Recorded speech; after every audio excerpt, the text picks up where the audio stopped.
Em 14 de março de 1841, na fazenda Boa Esperança, localizada a 52 quilômetros ao sul de Vassouras, no coração do Vale do Paraíba Fluminense, aconteceu algo que deveria ter sido impossível. 11 capatazes, homens treinados especificamente para subjugar escravizados rebeldes, armados com chicotes de couro cru, correntes de ferro e bastões de braúna, cercaram um único homem no terreiro entre a Casa Grande e as senzalas.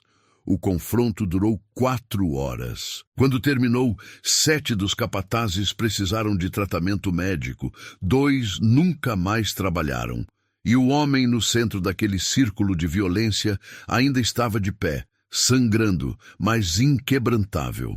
O nome dele era Manoel Santos, 32 anos, 1,92 m de altura, ombros largos como uma porta de engenho, mãos do tamanho de pás. Os registros da Fazenda Boa Esperança, mantidos em um livro-razão encadernado em couro, que hoje repousa nos arquivos da Biblioteca Nacional, descrevem sua aquisição em uma única linha escrita com tinta preta desbotada.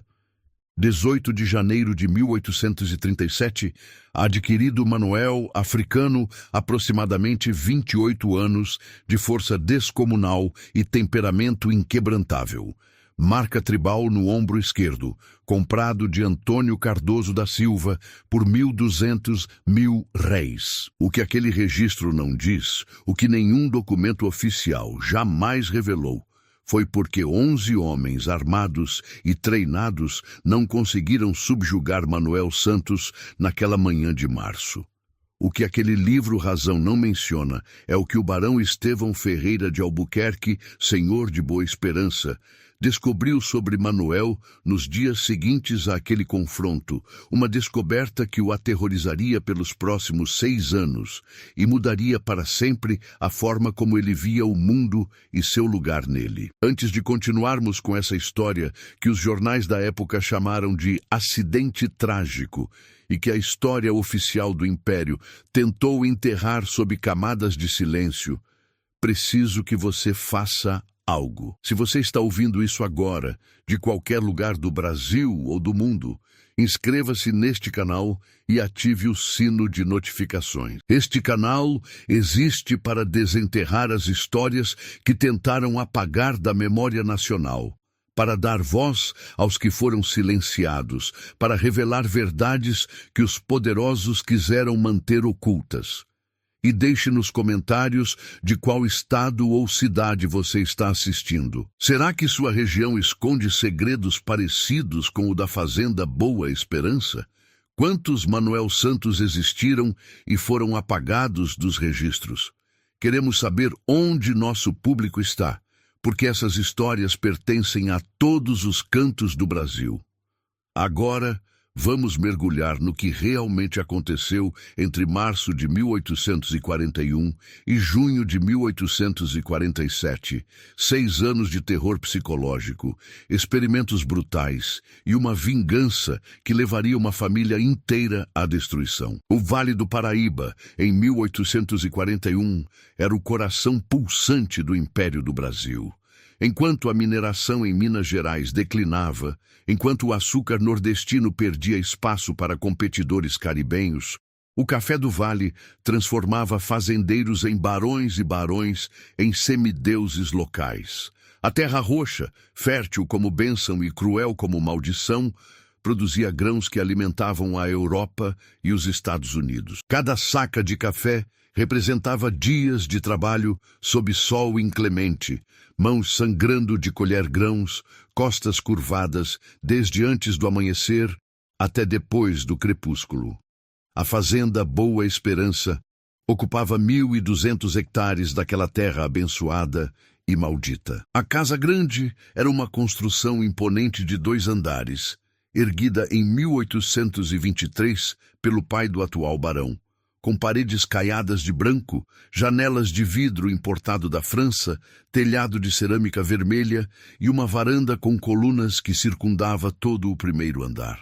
Do alpendre frontal, podia-se ver os cafezais descendo em ondas verdes até onde a vista alcançava, pontilhados pelo movimento constante de figuras negras entre as fileiras de pés de café. Atrás da casa grande, separadas por uma distância estratégica de 150 metros, ficavam as senzalas. 24 cabanas de pau a pique dispostas em 2 fileiras paralelas, cada uma abrigando entre 2 e 4 escravizados. As construções eram rudimentares, paredes de barro batido sobre estrutura de madeira, teto de sapé que deixava passar chuva, chão de terra batida que se transformava em lama durante as tempestades de verão. Cada cabana tinha uma única porta sem fechadura e nenhuma janela. O ar lá dentro ficava sufocante nas tardes quentes, pesado com o cheiro de corpos que trabalhavam 16 horas por dia sem acesso a banho adequado. Entre a casa grande e as senzalas havia um espaço aberto, o terreiro onde o café era secado sobre grandes esteiras de palha, onde escravizados se reuniam após o toque do sino noturno para receber rações, onde punições públicas eram administradas para garantir que todos vissem, todos aprendessem, todos se lembrassem de seu lugar na hierarquia natural do mundo. Era nesse terreiro que, na manhã de 14 de março de 1841, Manuel Santos seria cercado por 11 capatazes. O barão Estevão Ferreira de Albuquerque tinha 57 anos naquele março de 1841. Alto, magro, com cabelos grisalhos penteados para trás e olhos azuis que herdara de um avô português, ele usava roupas de casimira inglesa mesmo no calor do vale. Mantinha a barba bem aparada e possuía mãos que nunca haviam segurado uma enxada ou chicote. Homens faziam esse trabalho sujo para ele. Ele era o cérebro, o administrador, o visionário que transformava terra e carne humana em ouro líquido servido em xícaras europeias. Estevão herdara a fazenda em 1829, quando seu pai morreu de febre amarela. Naquela época, Boa Esperança tinha 38 escravizados e produzia 120 sacas de café por ano. Em 1841, 12 anos depois, o plantel havia crescido para 63 cativos e a produção alcançava 450 sacas anuais. Esse crescimento não aconteceu por acaso. Estevão estudara em Coimbra, onde absorvera ideias sobre eficiência, produtividade e gestão científica de recursos. Ele aplicava esses princípios à administração de sua propriedade humana com a mesma frieza que aplicaria à manutenção de equipamentos. Ele mantinha registros meticulosos de cada escravizado. Não apenas nome, idade e preço de compra, mas capacidade produtiva, resistência física, tendências à rebeldia, aptidões específicas. Ele calculava quanto cada pessoa produzia em relação ao custo de mantê-la viva. Aqueles que não atingiam as metas eram vendidos ou transferidos para trabalhos mais brutais que aceleravam sua morte. Aqueles que se destacavam recebiam pequenos privilégios, rações ligeiramente melhores, menos horas de trabalho aos domingos, criando hierarquias entre os oprimidos que dificultavam solidariedade coletiva. Mas Estevão não era apenas um administrador eficiente. Ele tinha ambições intelectuais. Considerava-se um pensador, um homem de ciência aplicada. Sua biblioteca continha mais de 200 volumes, incluindo tratados de agricultura, manuais de engenharia, textos sobre filosofia natural e frenologia, aquela pseudociência que afirmava poder determinar caráter e capacidade intelectual medindo crânios. Estevão acreditava que negros africanos eram naturalmente inferiores, mas que alguns exemplares podiam ser estudados, testados, compreendidos para extrair máxima utilidade deles. Quando Manuel Santos chegou a Boa Esperança em janeiro de 1837, trazido por um traficante de escravos chamado Antônio Cardoso da Silva, Estevão viu nele um espécime fascinante. Manuel não era um crioulo nascido no Brasil. Ele era africano legítimo, capturado em alguma região da África Ocidental, provavelmente entre os Yorubás, a julgar pelas marcas tribais em seu ombro esquerdo, 3 linhas horizontais cicatrizadas na pele escura. Ele era extraordinariamente alto e forte, com músculos que sugeriam treinamento específico, não apenas trabalho agrícola, e havia algo em seus olhos, uma inteligência calma, uma recusa em baixar o olhar mesmo diante de homens brancos, que intrigava e incomodava Estevão. Nos primeiros meses, Manuel trabalhou nos cafezais como qualquer outro escravizado. Acordava antes do amanhecer com o toque do sino, recebia sua ração de farinha de mandioca e feijão, marchava para as plantações sob supervisão dos feitores e passava o dia colhendo café sob o sol que transformava o vale em fornalha. Ele não causava problemas, cumpria suas cotas, não se envolvia em brigas. Parecia o tipo de escravo que Estevão preferia, produtivo, silencioso, resignado. Mas os outros escravizados de Boa Esperança perceberam algo diferente em Manuel. Eles notaram que nas noites depois do trabalho, quando todos deveriam estar exaustos demais para qualquer coisa além de comer e dormir, Manuel desaparecia nas sombras entre as senzalas. Eles o viam movendo-se sozinho no escuro, executando movimentos estranhos, sequências de gestos que pareciam dança e luta ao mesmo tempo.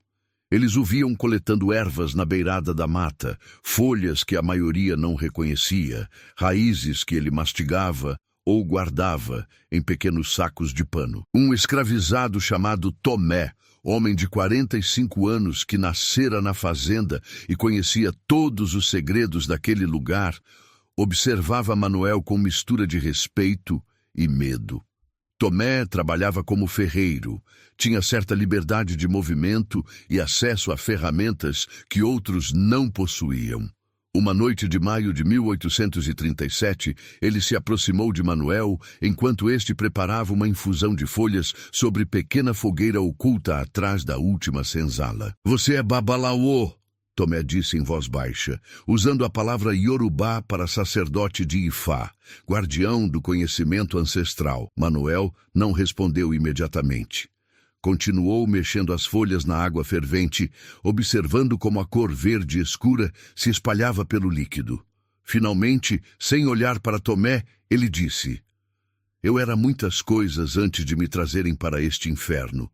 Agora sou apenas Manuel, propriedade do barão. Mas você não esqueceu." Tomé se agachou ao lado dele. "Vi você praticando os movimentos. Reconheço a dança dos guerreiros de Oió. Meu avô veio daquelas terras. Ele me ensinou histórias. Histórias não salvam ninguém aqui. Talvez salvem. Talvez sejam a única coisa que nos mantém humanos." Manuel finalmente olhou para Tomé. À luz fraca da fogueira, seu rosto era uma máscara de sombras e planos angulosos. "E você? O que quer de mim? Quero saber se há esperança. Se há algo além de trabalhar até morrer, de ver nossos filhos vendidos, de aceitar que isto é tudo que teremos." Manuel estudou Tomé por longo momento. Então, ele despejou a infusão em uma cuia de madeira e ofereceu: "Beba, devagar.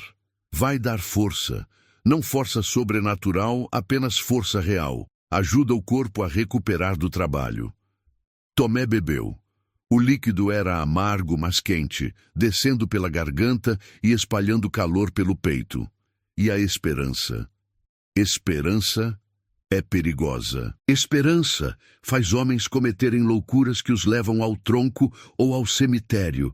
Então você não tem nenhuma. Manuel virou-se de volta para a fogueira. "Eu tenho memória. Memória de quem eu era antes de me acorrentarem. Memória de que fui livre uma vez. Isso não é esperança. É fogo que queima sem consumir." Essa conversa foi o início de algo que mudaria tudo. Tomé começou a passar mais tempo com Manuel. Ele apresentou outros escravizados que podiam ser confiáveis, pessoas que guardavam segredos, que praticavam rituais africanos escondidos sob o disfarce de catolicismo obrigatório. Havia Benedita, mulher de 30 anos que servia na casa grande, e ouvia conversas que não deveria, que roubava pequenos objetos e informações. Havia João Grande, gigante de quase 2 metros que trabalhava como carreiro e conhecia todas as estradas que entravam e saíam da fazenda. Havia Luzia, parteira que sabia de ervas e venenos, que guardava segredos de todas as mulheres da senzala. Lentamente, sem planejar deliberadamente, Manuel se tornou centro de gravidade para aquele pequeno grupo. Ele compartilhava conhecimento que trouxera da África, técnicas de cura, movimentos de combate disfarçados de dança, histórias de reinos onde homens negros governavam cidades e comandavam exércitos. Ele ensinava paciência, estratégia, observação. Nunca falava diretamente sobre rebelião ou fuga, mas todos entendiam que ele estava preparando algo, plantando sementes que um dia poderiam florescer em resistência. O barão Estevão, é claro, não sabia de nada disso. Ele via Manuel como escravo exemplar, forte e produtivo. Mas em setembro de 1839, algo aconteceu que mudou a percepção do barão. Um dos capatazes, homem chamado Inácio Moreira, conhecido por crueldade particular com escravizados mais jovens, decidiu que Manuel não estava trabalhando rápido o suficiente. Era tarde de quinta-feira. O calor estava insuportável. Todos estavam exaustos após 13 horas de trabalho. Inácio, talvez entediado, talvez querendo demonstrar autoridade, começou a provocar Manuel. Primeiro verbalmente, chamando-o de preguiçoso, ameaçando levá-lo ao tronco. Manuel não reagiu. Continuou colhendo café com movimentos mecânicos. Isso irritou Inácio ainda mais. Ele se aproximou e golpeou Manuel nas costas com um chicote, não forte o suficiente para sangrar, mas suficiente para humilhar. Manuel parou, ficou imóvel por 3 segundos, que pareceram eternidade. Então, com um movimento tão rápido que Inácio mal viu, Manuel pegou o braço do capataz, torceu-o em ângulo impossível e derrubou o homem no chão. Outros escravizados que trabalhavam próximos pararam, chocados. Agredir um capataz era sentença de morte. O silêncio se espalhou pelo cafezal como ondas em lago. Manuel olhou para Inácio no chão, gemendo e segurando o braço quebrado, e então olhou para os outros capatazes que corriam em direção a eles. Ele poderia ter fugido, poderia ter corrido para a mata. Em vez disso, ficou parado, esperando. 5 capatazes o cercaram, chicotes em punho. Manuel não resistiu quando o amarraram. Não gritou quando o arrastaram de volta para o terreiro. Não implorou quando o acorrentaram ao tronco, aquela estrutura de madeira onde escravizados eram amarrados para receber castigos públicos. Ele apenas ficou ali, olhos fixos, em ponto distante, como se seu corpo estivesse presente, mas sua mente tivesse ido para outro lugar. O barão foi convocado. Ele chegou ao terreiro com expressão de aborrecimento, como alguém interrompido em tarefa mais importante. Viu Manuel acorrentado, viu Inácio sendo tratado por outro capataz, ouviu a explicação de que o africano havia atacado sem provocação. Quantas chibatadas costumamos dar por agressão a superior? Estevão perguntou ao capataz-chefe, homem chamado Sebastião Ribas. 50, senhor barão, talvez 75, se quiser fazer exemplo. Estevão se aproximou de Manuel, estudou o rosto do homem, procurando sinais de medo ou arrependimento. Não encontrou nada, apenas aquela calma perturbadora, aqueles olhos que se recusavam a baixar. Por que você fez isso? Estevão perguntou. Manuel não respondeu. Você sabe que posso mandar matá-lo. Você sabe que atacar meu capataz é crime capital. Ainda silêncio. Estevão sentiu algo estranho, sensação que nunca experimentara antes diante de um escravizado.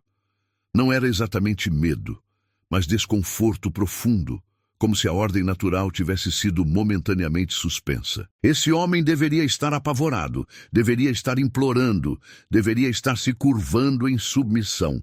Em vez disso, ele estava ali como rocha, impassível. Dê-lhe 50 chibatadas, Estevão ordenou, e depois mantenham-no no tronco por 3 dias, sem comida, água apenas 2 vezes por dia. Quero que todos vejam o que acontece com quem esquece seu lugar. O castigo foi administrado com eficiência brutal. 2 capatazes seguraram Manuel, enquanto um terceiro aplicava o chicote, tiras de couro cru, que cortavam pele e carne com cada golpe. A cada 10 chibatadas, pausavam para garantir que ele ainda estivesse consciente. Sangue escorria pelas costas de Manuel, tingindo o chão de vermelho escuro. Mas Manuel não gritou, não uma vez. Ele respirava fundo entre cada golpe, mantinha músculos tensos, mas não emitia som. Sua recusa em mostrar dor enfurecia os capatazes e fascinava os escravizados que assistiam, formando semicírculo forçado ao redor do tronco. Quando chegaram à 50ª chibatada, as costas de Manuel eram massa sangrenta. Sebastião Ribas, o capataz-chefe, ordenou que o deixassem acorrentado ali. Os próximos 3 dias seriam provação ainda maior que as chibatadas, exposto ao sol sem abrigo, sem comida, com água apenas pela manhã e ao entardecer. Na primeira noite, depois que todos haviam se recolhido, Tomé se arrastou até o tronco. Manuel pendia das correntes, semiconsciente. Tomé tinha trazido pano molhado e ervas. Com cuidado, ele limpou as feridas, aplicou pasta que Luzia havia preparado, folhas de pitanga e babosa, misturadas com gordura de porco, que ajudariam a prevenir infecção. Você é louco, Tomé sussurrou. Por que não implorou? Por que não gritou? Eles queriam vê-lo quebrado. Manuel abriu os olhos com dificuldade. Sua voz saiu rouca. Porque no momento que eu gritar, no momento que eu me curvar, eles ganham, não meu corpo. Eles já têm isso. Mas meu espírito, isso eles nunca terão. Você vai morrer aqui. Todos vamos morrer aqui, Tomé. A questão é como vivemos antes disso. Durante os 3 dias que Manuel passou no tronco, algo extraordinário aconteceu. O barão Estevão começou a visitá-lo, não publicamente, mas nas horas estranhas do dia, cedo pela manhã, antes do amanhecer, ou tarde da noite, depois que todos haviam dormido. Ele ficava ali, a metros de distância, observando Manuel com expressão que mesclava curiosidade científica e algo mais difícil de definir. Na segunda noite, Estevão finalmente falou: "Você deveria ter morrido hoje. Perda de sangue, exposição ao sol, desidratação. Homens menores morreriam." Manuel não respondeu. "Benedita me disse que você não aceita a água que oferecem, que você está fazendo algum tipo de jejum. É verdade?" Silêncio. Eu li sobre iogues na Índia que conseguem controlar funções corporais através da mente, que conseguem diminuir batimentos cardíacos, reduzir necessidade de comida e água. Você conhece técnicas assim? Pela primeira vez, Manuel falou. Sua voz era fraca, mas firme. Por que Vossa Senhoria se importa? Porque eu sou homem de ciência. Porque extraordinário me interessa, de onde quer que venha. Eu não sou o seu experimento. Estevão deu um passo mais perto. Você não entende. Você é propriedade. Por definição, você é exatamente o que eu quiser que seja. Manuel riu, som áspero e doloroso. O senhor pode possuir meu corpo, pode chicotear minha carne, pode me acorrentar, pode me matar, mas há coisas em mim que vieram de terras que o senhor nunca verá, de tradições mais antigas que este império, de conhecimentos que sua ciência nem imagina existir. Isso o senhor nunca possuirá. Foi a conversa mais longa que eles teriam por meses. Mas plantou semente na mente de Estevão, obsessão que cresceria até consumir tudo. No terceiro dia, quando soltaram Manuel do tronco, ele mal conseguia ficar de pé. Tomé e João Grande o carregaram de volta para a senzala, onde Luzia tratou suas feridas com mais ervas e rezas sussurradas. Manuel passou 2 semanas se recuperando, deitado em sua esteira de palha, alternando entre consciência e delírio febril. Durante esses delírios, ele falava em Iorubá, palavras que apenas alguns dos mais velhos entendiam. Ele falava sobre Xangô, orixá da justiça e do trovão. Ele falava sobre guerreiros de Oió, reino poderoso que dominara vastas extensões da África Ocidental antes do comércio de escravos destruir tudo. Ele falava sobre sangue e fogo, sobre vinganças que levariam gerações, mas que certamente viriam. Quando finalmente recuperou lucidez total, Manuel encontrou um presente deixado na entrada de sua cabana. Era pequeno embrulho de pano contendo ervas raras, algumas que nem mesmo Luzia reconhecia, e um bilhete em português cuidadosamente escrito, para acelerar sua recuperação. Quando estiver bem, venha à Casa Grande. Tenho proposta para você. EFA. Manuel queimou o bilhete, mas guardou as ervas. Ele sabia que recusar convite do barão não era opção. Mas ele também sabia que algo havia mudado fundamentalmente naquela relação. Estevão não o via mais como simples ferramenta de trabalho. O barão o via como quebra-cabeça a ser resolvido, fenômeno a ser estudado. E isso, Manuel percebeu, poderia ser oportunidade ou armadilha mortal. 3 semanas depois do castigo, em outubro de 1839, Manuel foi convocado à Casa Grande. Era a primeira vez que entrava naquele edifício em seus 2 anos e meio na fazenda. Benedito o levou pela porta dos fundos, através da cozinha, onde 2 outras escravizadas preparavam jantar, subindo escada estreita até o 2º andar. O escritório do barão era sala ampla, com estantes de livros cobrindo 3 paredes e janelas amplas na 4ª, com vista para os cafezais. Uma mesa grande de jacarandá dominava o centro, coberta de papéis, livros abertos e instrumentos estranhos que Manuel não reconhecia, compassos, réguas, algo que parecia esqueleto de pássaro montado em base de madeira. Estevão estava sentado atrás da mesa, escrevendo em ledger encadernado em couro. Ele não olhou para cima quando Manuel entrou. "Fique aí", ele disse, gesticulando vagamente. "Termino isto em um momento." Manuel ficou de pé em silêncio, aproveitando para observar o ambiente. Os livros nas estantes tinham títulos em português, francês, latim. Muitos pareciam tratados científicos. Havia também mapas nas paredes, do Brasil, da África, da Europa. E havia algo mais: desenhos anatômicos, esquemas de corpos humanos com músculos expostos, crânios medidos e marcados com anotações. Finalmente, Estevão fechou o livro e olhou para Manuel. "Você se recuperou bem, mais rápido que eu esperava. As ervas ajudaram." "Sim, imaginei que sim. Você reconheceu todas elas?" "Algumas, e usou apenas as que reconheceu, imagino." "Sensato. Você tem educação formal, leitura, escrita." Manuel hesitou. Admitir a alfabetização era perigoso. Escravos alfabetizados eram vistos como ameaça. Mas mentir para homem que claramente já suspeitava da verdade seria inútil. "Fui ensinado por missionários quando criança", ele disse cuidadosamente, antes de ser capturado. "Em que língua?" "Português e inglês. Os missionários eram de várias nações." Estevão se levantou e caminhou até uma das estantes. Retirou o livro fino e o trouxe para Manuel. "Leia isto." Era texto médico em português, descrevendo tratamento para a febre.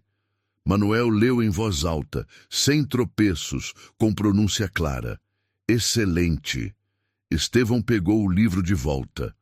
"Agora entendo melhor. Você não é apenas fisicamente extraordinário. Você tem mente treinada. Isso o torna ainda mais interessante." "Interessante para quê, senhor?" Estevão voltou para trás da mesa. "Manuel, vou ser direto. Preciso de alguém com suas qualidades para projeto específico. Algo que nenhum dos meus outros escravos poderia fazer. E se eu recusar? Então você volta para os cafezais e eventualmente morre lá, como todos os outros. Mas se aceitar, sua vida aqui melhora consideravelmente. Menos trabalho físico, melhor comida, acomodação separada, acesso a livros e materiais que poderiam interessá-lo. Em troca de quê? Seu conhecimento. Quero que você me ensine sobre as técnicas que usa."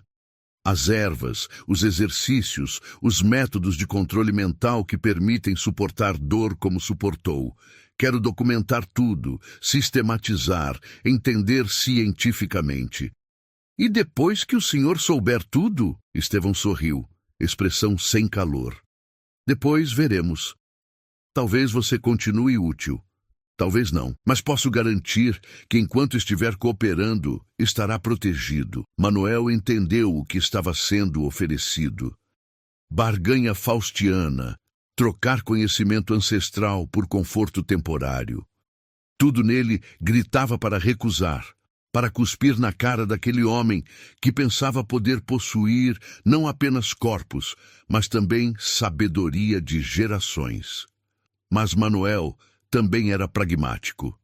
Acesso à Casa Grande significava acesso a informações. Proximidade com o barão significava conhecer fraquezas do inimigo. E o que isso me traz? Escravizados mais saudáveis trabalham melhor. Menos mortes no parto significa mais crianças sobrevivendo, aumentando seu plantel sem custo de compra. É lógica econômica pura. O barão riu, genuinamente divertido. Você é manipulador notável, Manuel. Muito bem. Luzia pode participar das sessões quando discutirmos medicina herbária.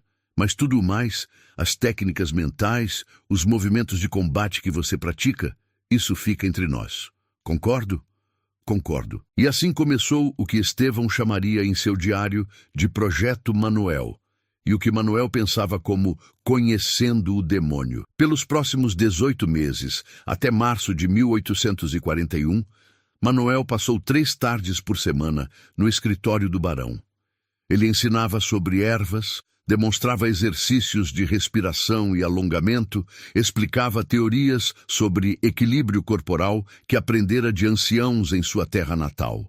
Estevão tomava notas obsessivas. Ele desenhava as plantas que Manuel descrevia, anotava dosagens e preparações, registrava observações sobre eficácia. Ele também começou a experimentar em outros escravizados, dando-lhes infusões que Manuel preparava, medindo resultados, ajustando formulações.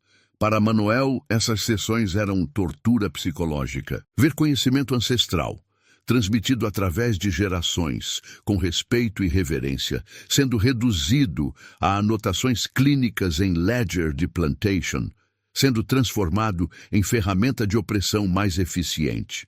Mas ele perseverava porque cada sessão lhe dava mais informações sobre Estevão, sobre a fazenda, sobre o mundo além das senzalas. Ele aprendeu que Estevão tinha 5 filhos, 4 homens e uma mulher, com idades entre 28 e 18 anos. O mais velho, Estevão Júnior, gerenciava a segunda fazenda da família em Minas Gerais. Os outros 3 filhos, Rafael, Carlos e Miguel, ajudavam com operações de Boa Esperança, cada um responsável por aspectos diferentes: plantio, colheita, venda. A filha, Carlota, 22 anos, morava na Casa Grande, mas raramente era vista. Benedita sussurrava que a moça era melancólica. Passava dias trancada em seu quarto, recusando-se a comer. Manuel aprendeu que Estevão era viúvo há 7 anos. Sua esposa, Dona Amélia, morrera dando à luz criança natimorta. O barão nunca se casara novamente, dedicando-se inteiramente à fazenda e aos estudos. Ele aprendeu que Estevão correspondia-se com outros fazendeiros e com homens de ciência em Rio de Janeiro e São Paulo, que ele era membro de sociedades agrícolas e filosóficas, que ele aspirava a reconhecimento intelectual além de sucesso econômico. E ele aprendeu algo mais perturbador. Estevão não via escravizados como completamente humanos, mas também não os via como completamente animais. Em sua mente, eles ocupavam categoria intermediária, seres que podiam ser estudados para revelar verdades sobre natureza humana em sua forma mais primitiva. Essa visão, de certa forma, era mais insidiosa que ódio simples. Era desumanização disfarçada de curiosidade científica. Em fevereiro de 1841, a dinâmica mudou novamente.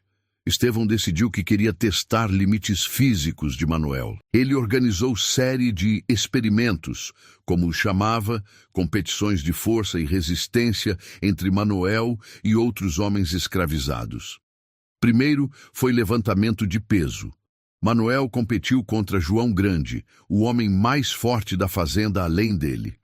Em presença de todos os 4 filhos de Estevão e uma dúzia de escravizados forçados a assistir, os 2 homens levantaram sacos cada vez mais pesados de café. João Grande desistiu em 140 quilos. Manuel continuou até 200 antes de Estevão ordenar que parasse. Depois foi resistência. Manuel foi obrigado a carregar sacos de café do depósito até carroça a 100 metros de distância, sem parar, sem beber água. Ele fez 40 viagens antes de cambalear. Estevão cronometrava tudo, anotava quando o ritmo diminuía, quando respiração ficava irregular. E, finalmente, em 14 de março de 1841, Estevão organizou o que seria teste definitivo. Ele convocou todos os 11 capatazes da fazenda, todos os homens que mantinham ordem através de intimidação e violência. Ele os reuniu no terreiro ao amanhecer, junto com todos os 63 escravizados. Manuel foi trazido das senzalas. Ele não sabia o que estava acontecendo até Estevão explicar. Hoje, o barão anunciou: vamos determinar os limites verdadeiros da força excepcional de Manuel. Ele enfrentará meus capatazes em combate corpo a corpo. Não lutará apenas contra um. Lutará contra todos ao mesmo tempo, sem armas de nenhum lado. Quando ele cair, ou quando se render, o teste termina. Murmurinhos de choque correram pela multidão. Até os capatazes pareciam incertos. 11 contra 1 era execução, não teste. Manuel olhou para Estevão. Vossa Senhoria quer me ver morto? Não quero vê-lo morto. Quero ver até onde você pode ir. Se sobreviver, terá provado que é excepcional de maneiras que vão além do que imaginei. Se não sobreviver, Estevão deu de ombros. Então eu estava errado sobre você. E se eu recusar, então será chicoteado até aceitar ou até morrer. De qualquer forma, o teste acontece. Manuel olhou ao redor. Viu Tomé na multidão, viu Luzia, viu Benedita, viu medo nos olhos deles, mas também viu algo mais. Expectativa, esperança. Eles queriam que ele lutasse, queriam ver Senhor Branco descobrir que seus capatazes não eram invencíveis. Antes de começarmos, Manuel disse: quero deixar claro, qualquer que seja resultado, não sou animal em arena. Sou homem, e homens lembram. Estevão sorriu. Então mostre-nos do que homens são capazes. Os 11 capatazes formaram círculo ao redor de Manuel. Sebastião Ribas, o chefe, era homem de 40 anos, experiente em combate de rua. Ao lado dele estava Inácio Moreira, o homem cujo braço Manuel havia quebrado anos antes, agora completamente recuperado e sedento por vingança.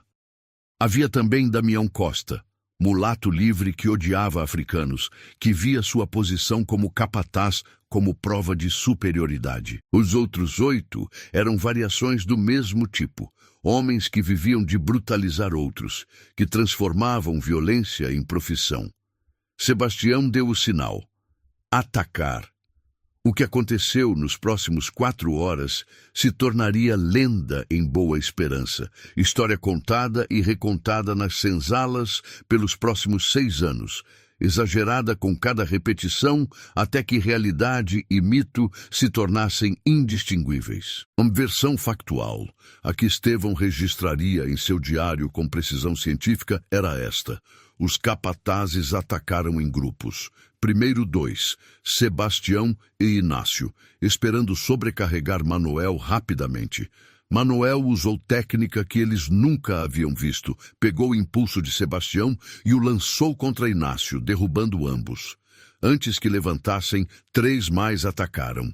Manuel bloqueou golpes com antebraços que pareciam feitos de ferro. Girou sob soco de um deles e derrubou 2 com chute circular. Foi quando Damião sacou o punhal.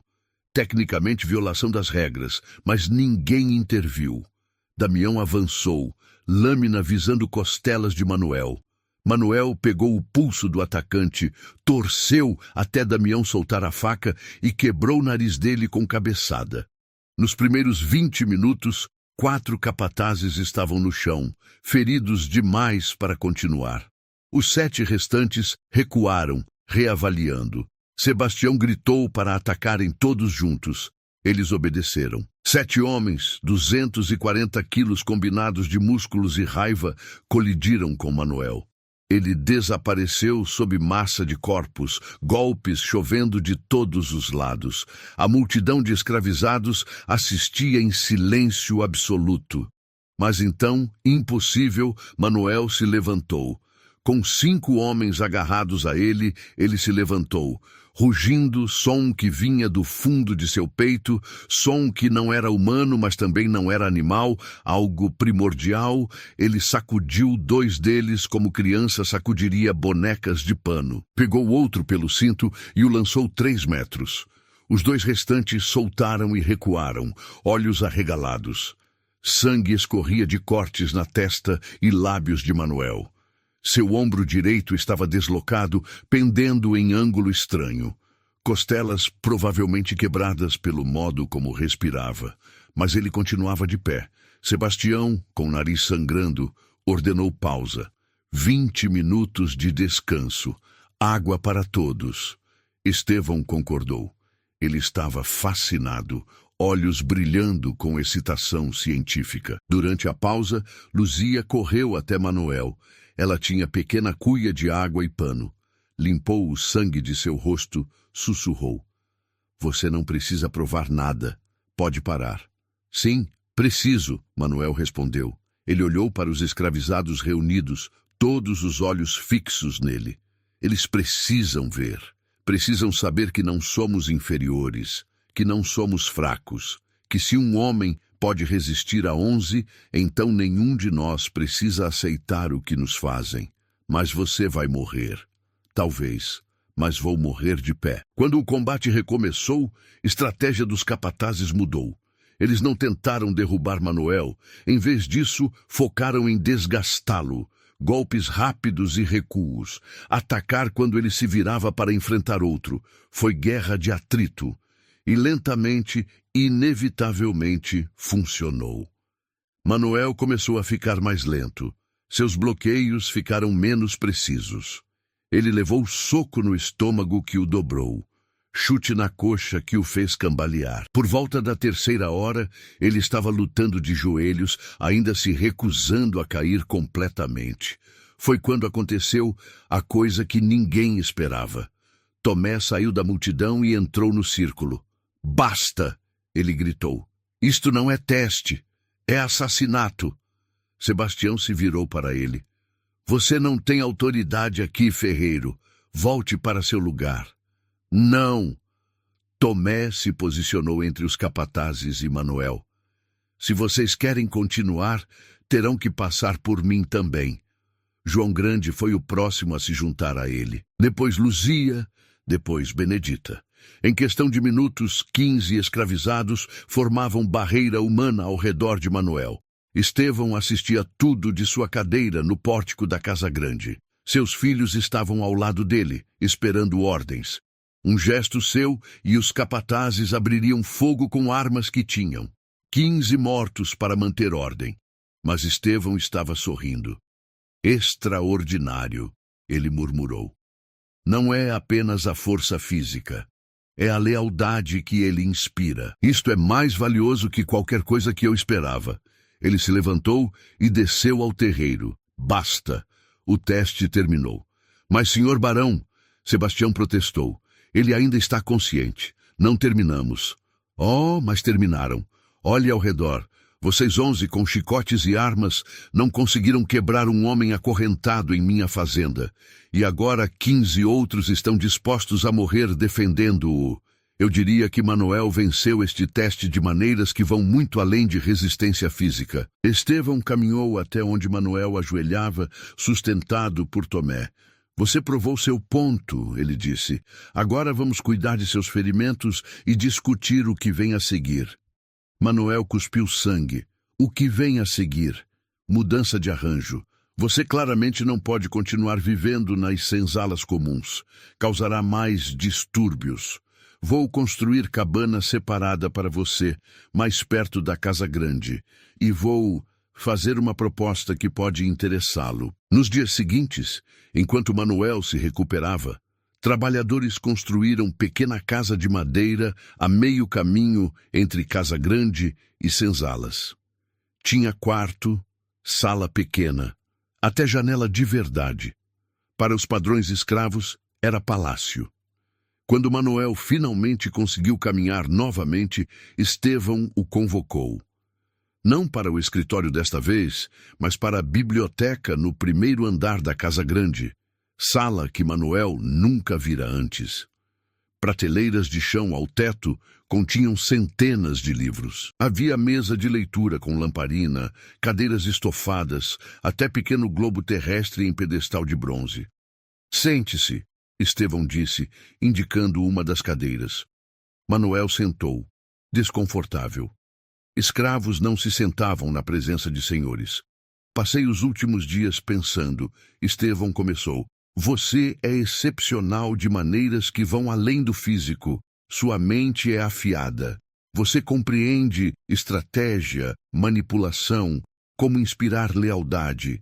Essas qualidades são desperdiçadas nos campos. O que Vossa Senhoria propõe? Quero treiná-lo como administrador, ensinar-lhe sobre gestão de plantation, contabilidade, logística.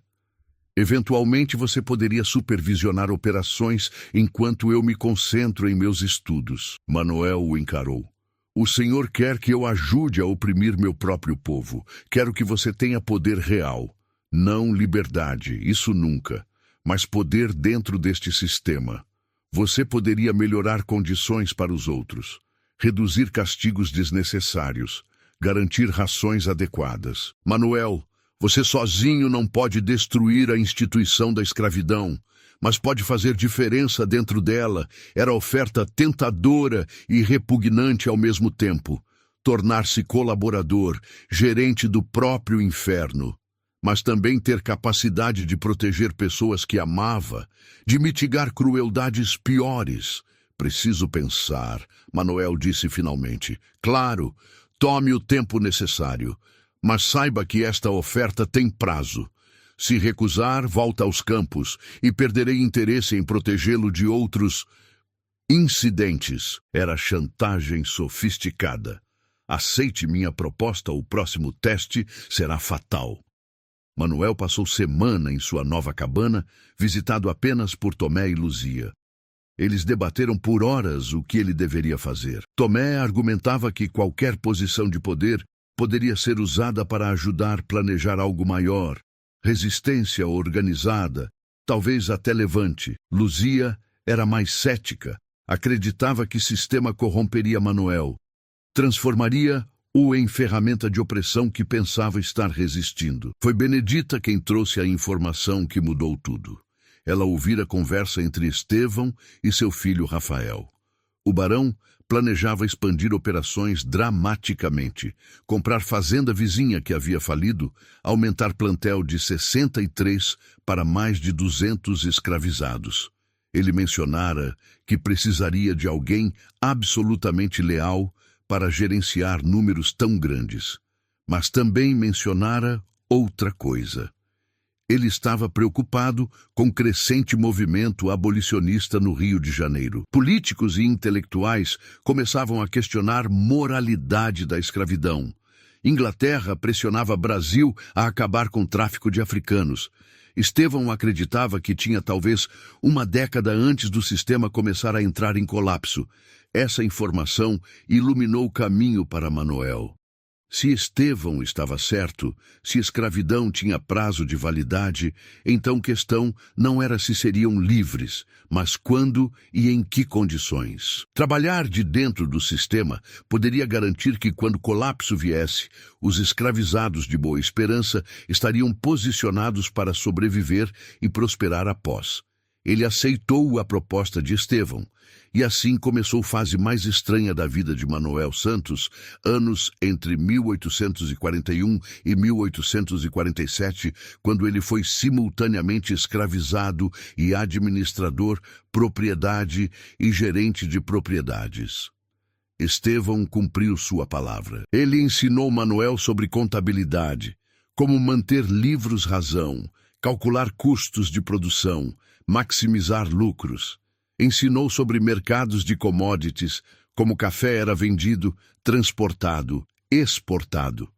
Ensinou sobre gerenciamento de pessoas, como identificar escravizados para tarefas específicas, como prevenir rebeliões através de vigilância e pequenos privilégios estratégicos. E Manuel absorveu tudo. Não para ser melhor opressor, mas para entender completamente o sistema que um dia ajudaria a destruir. Ele aprendeu onde o dinheiro fluía, quem tinha poder real, quais eram pontos fracos de toda a estrutura. Mas ele também usou sua nova posição exatamente como prometera a Tomé. Ele reduziu horas de trabalho marginalmente, garantiu que rações fossem distribuídas mais equitativamente. Interviu para prevenir castigos mais severos. Não podia mudar o sistema, mas podia torná-lo ligeiramente menos brutal. Os filhos de Estevão, especialmente Rafael e Carlos, odiavam Manuel. Viam ele como afronta à ordem natural, negro com autoridade sobre brancos em certas questões. Eles se opunham constantemente às decisões dele, minavam sua autoridade sempre que podiam. Mas Estevão os silenciava. Manuel é experimento valioso, ele dizia, e está funcionando. A produtividade aumentou, rebeliões diminuíram. Deixem-no trabalhar. Por 3 anos, essa dinâmica estranha manteve-se. Manuel vivia em limbo moral, ajudando a administrar sistema que odiava, usando poder limitado para fazer bem limitado.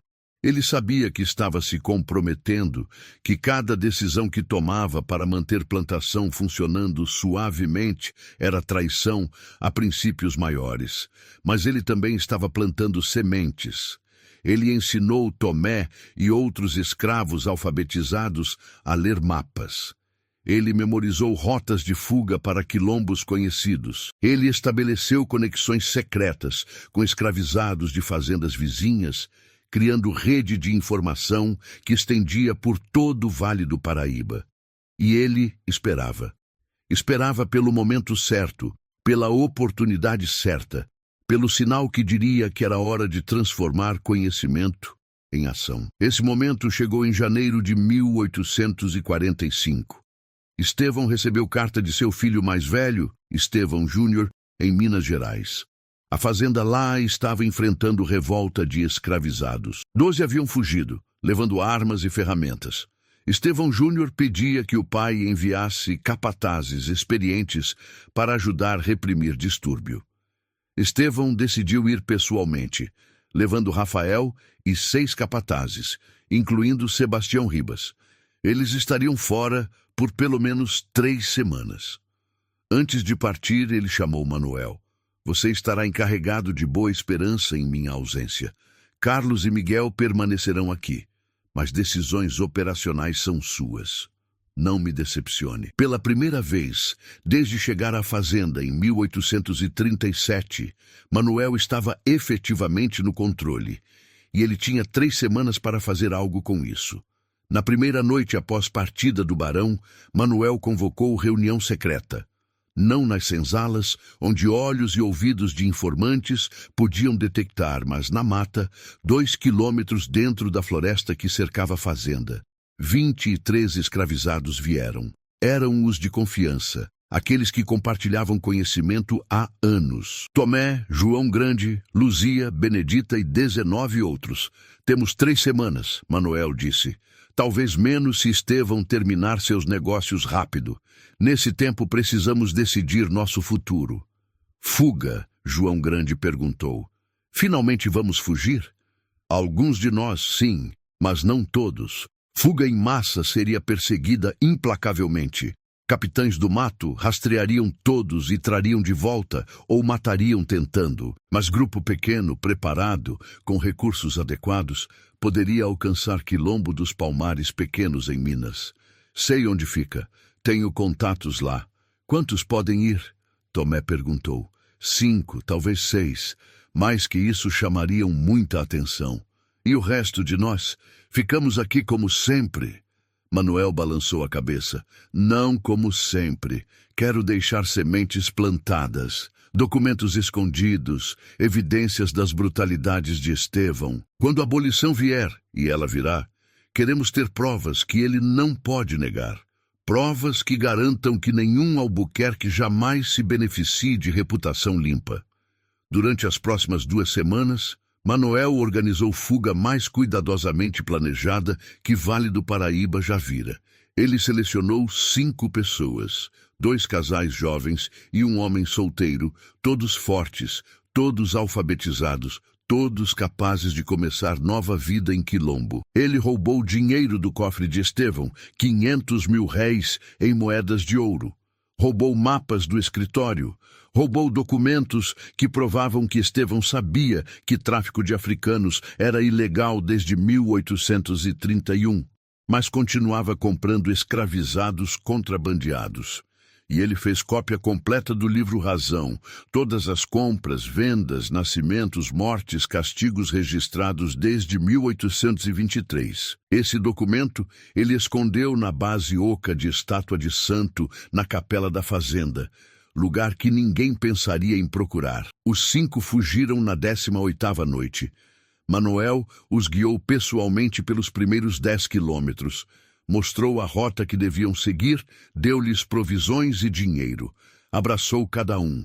Sobrevivam, ele disse, construam vida livre. E se alguém perguntar quem os ajudou, digam que foi Manuel Santos, de Boa Esperança. Quero que meu nome seja lembrado. Eles partiram, e Manuel voltou para a fazenda, sabendo que estava assinando sentença de morte. Quando Estevão retornasse e descobrisse a fuga, a investigação levaria inevitavelmente a ele. Mas aconteceu algo que Manuel não previu. 2 dias antes do retorno programado de Estevão, Carlos Albuquerque, o 3º filho do barão, confrontou Manuel. Sei o que você fez, Carlos disse, voz tremendo de raiva. Vou contar para meu pai assim que ele voltar. Você vai morrer aos poucos por isso. Manuel o encarou calmamente. Vai contar? Então terá que explicar como 5 escravos conseguiram fugir sob sua supervisão. Terá que admitir que não percebeu nada. Seu pai questionará sua competência. Carlos puxou pistola. Ou eu poderia apenas matá-lo agora e resolver tudo. Poderia, mas então como explicaria minha morte? Acidente? Legítima defesa? Seu pai sabe que eu não portaria armas. Ele investigaria. E talvez descobrisse outras coisas, como o dinheiro que você tem roubado dele há meses. Manuel estava blefando sobre o roubo, mas expressão no rosto de Carlos confirmou que acertara alvo. O jovem empalideceu. Como você... Eu gerencio livros, Carlos. Vejo todas as discrepâncias. 200 mil réis desapareceram no último trimestre. Pensei em reportar, mas isso pareceria insubordinação. Agora, porém, se algo acontecer comigo, Tomé tem ordens para contar tudo a seu pai. Era mentira, mas Carlos não tinha como saber. Ele abaixou a arma lentamente. O que você quer? Sua palavra de que não mencionará a fuga. Diremos que os 5 fugiram enquanto seu pai estava fora, aproveitando confusão. Você reporta como capitães do mato, segue procedimentos normais. E eu permaneço vivo para continuar gerenciando operações que você claramente não consegue supervisionar. Carlos lutou visualmente com raiva e medo. Finalmente, concordou. Mas isso não acabou, Manuel. Um dia, quando meu pai não estiver mais aqui, você pagará por tudo. Estou contando com isso, Manuel respondeu. Quando Estevão retornou, ele ficou furioso com a fuga. Mas como Manuel previra, culpou Carlos e Miguel pela vigilância frouxa. Ele enviou capitães do mato, mas os fugitivos tinham vantagem suficiente. nunca foram encontrados, e a vida em Boa Esperança continuou, mas algo havia mudado fundamentalmente.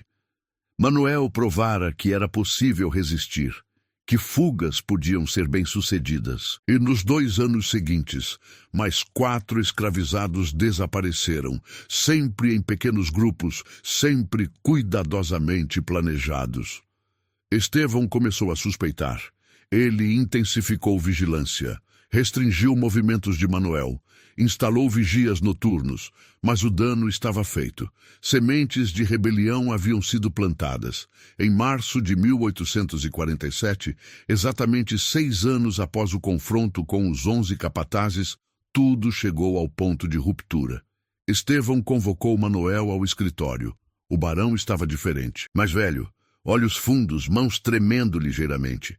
Os anos de obsessão com controle total haviam cobrado preço. Sei que você está por trás das fugas, Estevão disse sem preâmbulo. Sei que está minando minha autoridade há anos. Não posso provar, mas sei. Manuel não negou. E o que Vossa Senhoria planeja fazer? Originalmente, matá-lo. Devagar. Fazer exemplo. Estevão se levantou, caminhou até a janela. Mas percebi algo. Se eu matar você, torna-se mártir.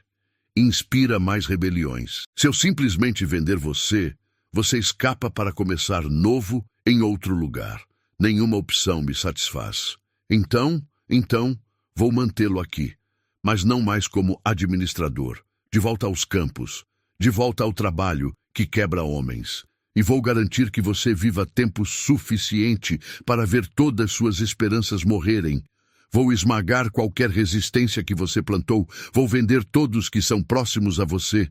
Vou fazer você assistir enquanto seu legado é apagado. Manuel sentiu frio percorrer sua espinha. Estevão não apenas queria vingança, queria aniquilação total. Há uma terceira opção, Manuel disse calmamente. O senhor poderia me libertar. Estevão riu, som áspero e sem humor. Nunca. Então não temos mais nada a discutir. Faça o que deve fazer. Mas saiba que não importa quanto me esmague, não importa quanto destrua, um dia este sistema cairá. E quando cair, seu nome será lembrado como sinônimo de crueldade. Sua família será lembrada como monstros. E eu, o escravo que o desafiou, serei lembrado como herói. A raiva distorceu o rosto de Estevão. Ele pegou o sino na mesa e tocou furiosamente. Sebastião Ribas entrou, acompanhado por 3 capatazes. Levem-no, Estevão ordenou. Acorrentem-no ao tronco, 50 chibatadas. E depois ele volta aos campos. Nada de privilégios, nada de cabana separada. Ele dorme nas senzalas como animal que sempre foi. Mas enquanto os capatazes arrastavam Manuel para fora, ele manteve cabeça erguida e olhou diretamente nos olhos de Estevão, sem pestanejar, sem medo. Nos corredores, Benedita o viu sendo levado. Seus olhos se arregalaram em horror. Ela correu para avisar os outros. Em 2 horas, todos em Boa Esperança sabiam. Manuel seria punido. Manuel seria quebrado. Manuel seria destruído. Mas o que Estevão não percebeu, o que ele não poderia ter percebido em sua arrogância, era que Manuel havia passado 6 anos preparando exatamente para esse momento. 6 anos plantando lealdades, 6 anos ensinando resistência, 6 anos garantindo que se caísse, não cairia sozinho. Aquela noite, após Manuel receber suas 50 chibatadas e ser arrastado de volta para a senzala mais suja, após sangue de suas costas manchar chão de terra batida, após Estevão ter retornado satisfeito para a Casa Grande, acreditando ter vencido, algo começou a acontecer. Tomé foi de senzala em senzala, sussurrando. Luzia misturou ervas em bebidas que serviu aos capatazes, substâncias que causariam sono profundo, mas não morte. João Grande afrouxou taxas que prendiam dobradiças na porta da Casa Grande. Benedita colocou lamparinas posicionadas estrategicamente, esperando o sinal. E às 2 horas da madrugada de 15 de março de 1847, exatamente 6 anos e 1 dia após o confronto que definira tudo, Boa Esperança começou a queimar. começou na casa grande. Cortinas secas de linho pegaram fogo primeiro, chamas subindo rapidamente pelas paredes de madeira. Fumaça encheu quartos do segundo andar, onde Estevão e seus filhos dormiam. Estevão acordou com cheiro de queimada. Ele correu para a porta de seu quarto e descobriu que estava trancada do lado de fora. Ele gritou, socou a madeira, mas ninguém respondeu. Seus filhos, em quartos separados, enfrentavam o mesmo destino. Lá fora, no terreiro, Manuel estava de pé, apoiado por Tomé e João Grande. Seu corpo estava quebrado, costas eram massa de dor, mas seus olhos brilhavam refletindo chamas. Isto tinha que acontecer? Tomé perguntou, voz carregada de peso do que estavam fazendo. Sim, Manuel observava a casa grande sendo consumida. Ele nos teria destruído um por um. Esta é a única linguagem que homens como ele entendem. E depois, quando o fogo apagar, virão investigar, virão com soldados. Nós não estaremos aqui. 41 de nós partirão esta noite. Usaremos a confusão para alcançar vantagem. Sei de 3 quilombos que nos aceitarão. Dividir recursos, mapas, provisões. Cada grupo vai em direção diferente. E os outros, os 22 que ficam, contarão história de tragédia, incêndio acidental. Todos tentaram salvar senhores, mas fogo era intenso demais. Ninguém os culpará. E quando forem vendidos para outros donos, espalharão histórias do que aconteceu aqui. Espalharão medo. As chamas cresciam, lambendo o céu noturno. Gritos vinham de dentro da casa, horríveis, desesperados. Manuel forçou-se a ouvir cada um, forçou-se a não olhar para longe. Este é preço, ele disse silenciosamente. Isto é o que resistência custa. Às 4 da manhã, o telhado da casa grande desabou. Paredes começaram a ceder. Às 5, fogo havia se espalhado para outras estruturas. Depósito de café, estábulos. Às 6, quando o sol nasceu sobre Vale do Paraíba, Boa Esperança estava em ruínas fumegantes. E 41 pessoas estavam a 10 quilômetros de distância, caminhando em 4 direções diferentes, carregando tudo que podiam, fugindo em direção à liberdade incerta, mas real. Manuel Santos liderava grupo de 12. Cada passo era agonia, costas abertas, sangrando através de bandagens que Luzia havia aplicado apressadamente. Mas ele continuava. Tomé caminhou ao lado dele. Você acha que eles conseguiram sair? Os filhos do barão? Alguém? Não sei.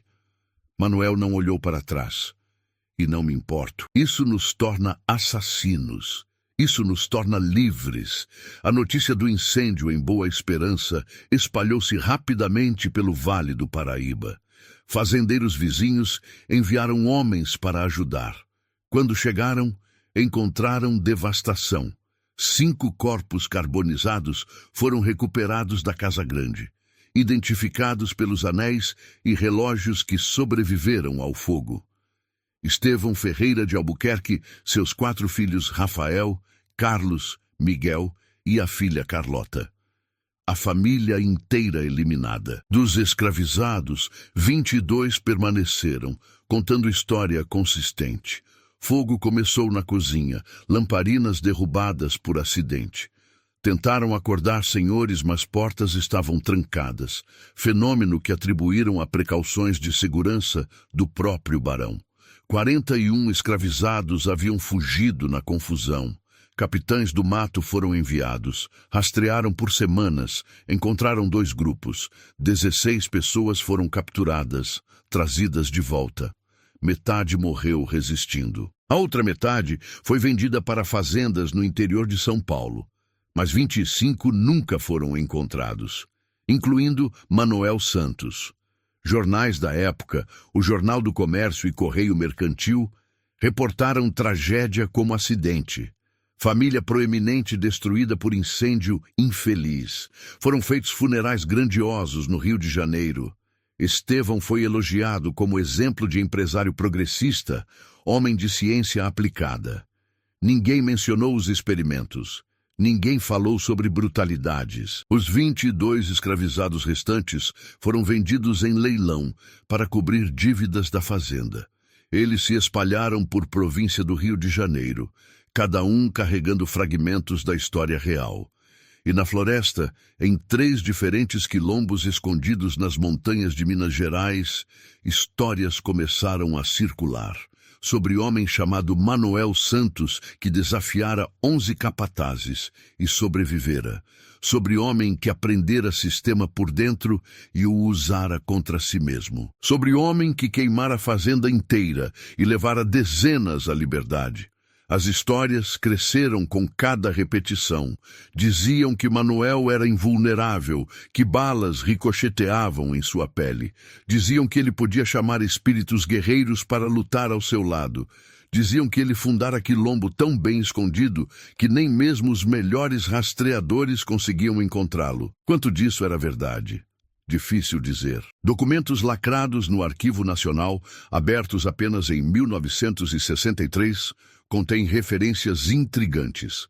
Relatório de Capitão do Mato de 1850 menciona ataque a grupo de rastreadores em Minas Gerais por quilombolas liderados por africano de estatura excepcional e força sobre-humana. Outro documento de 1852 descreve comunidade de fugitivos que resistiu a 23 tentativas de captura usando táticas que testemunhas chamaram de quase militares em sofisticação. Há também registro curioso em arquivo da Igreja Católica. Padre, em vilarejo remoto de Minas, reportou em 1854 ter batizado o grupo de 23 crianças, todas filhas de quilombolas. Entre os pais listados estava nome Manoel Santos, africano, de idade aproximada a 45 anos. O padre anotou: homem de presença imponente e cicatrizes extensas nas costas. Falou de sofrimentos passados com dignidade que não esperei encontrar. Rezou em língua que não reconheci, mas senti presença divina. O terreno onde Boa Esperança ficava foi eventualmente vendido. Terra foi dividida em lotes menores. Durante décadas do século XIX, várias famílias tentaram cultivar café ali. Todas falharam. Colheitas morriam inexplicavelmente. Trabalhadores relatavam sensação de desconforto, como se fossem observados. Em 1889, ano da abolição, a terra foi abandonada completamente. Hoje, local é floresta secundária. Ocasionalmente, caminhantes encontram fundações de pedra cobertas por vegetação. Se souberem o que procurar, podem encontrar senzalas em ruínas, onde 63 pessoas viveram e sofreram. Podem encontrar o que resta do terreiro, onde Manoel Santos enfrentou 11 homens e recusou-se a quebrar. Há monumento não oficial lá, pequena pilha de pedras que alguém mantém. Não há placa, não há nome, mas pessoas locais sabem o que significa. É memorial para aqueles que resistiram, que recusaram aceitar que sua humanidade pudesse ser roubada. E às vezes, em noites sem lua, caminhantes relatam ouvir sons vindos da floresta. Não animais, mas algo rítmico, como canto, como rezas, como o som de tambores distantes chamando espíritos guerreiros para casa. Manoel Santos desapareceu da história oficial em março de 1847, mas na memória das comunidades quilombolas de Minas Gerais, em histórias sussurradas entre descendentes de escravizados, em lendas que pais contam a filhos, ele permanece vivo. O homem que não podia ser quebrado. O homem que transformou o conhecimento em resistência. O homem que provou que sistema construído sobre violência inevitavelmente contém sementes de sua própria destruição. A verdade completa sobre o que aconteceu em Boa Esperança entre 1837 e 1847 está enterrada em cinzas, em documentos queimados, em testemunhas que foram vendidas e espalhadas, em segredos que quilombolas guardaram por gerações. Mas fragmentos permanecem. Fragmentos suficientes para reconstruir história de resistência extraordinária. E talvez o maior legado de Manoel Santos não foi a força física que permitiu resistir a 11 capatazes. Não foi o conhecimento ancestral que trouxe da África. não foi nem mesmo a coragem de queimar fazenda e libertar 41 escravizados. Seu maior legado foi provar que resistência não requeria superpoderes ou intervenção divina. Requeria apenas recusa em aceitar desumanização, paciência para planejar e vontade de sacrificar tudo por liberdade. Os documentos permanecessem lacrados por mais de um século por uma razão. Famílias descendentes dos Albuquerque, que mantiveram influência política significativa até a República, não queriam que verdade completa emergisse. Não queriam que brasileiros soubessem que seus ancestrais não foram vítimas trágicas de acidente, mas perpetradores de brutalidades sistemáticas destruídos por justiça poética. Mas verdade tem maneira de emergir eventualmente. Em 1963, quando documentos foram finalmente abertos, pesquisadores encontraram diário de Estevão Ferreira de Albuquerque. Nele, o barão havia registrado observações sobre Manuel com detalhes científicos obsessivos. A última entrada, escrita 2 dias antes do incêndio, dizia: 14 de março de 1847, 6 anos desde o teste. Falhei em quebrar Manuel Santos. Mais que isso, temo que ele me quebrou.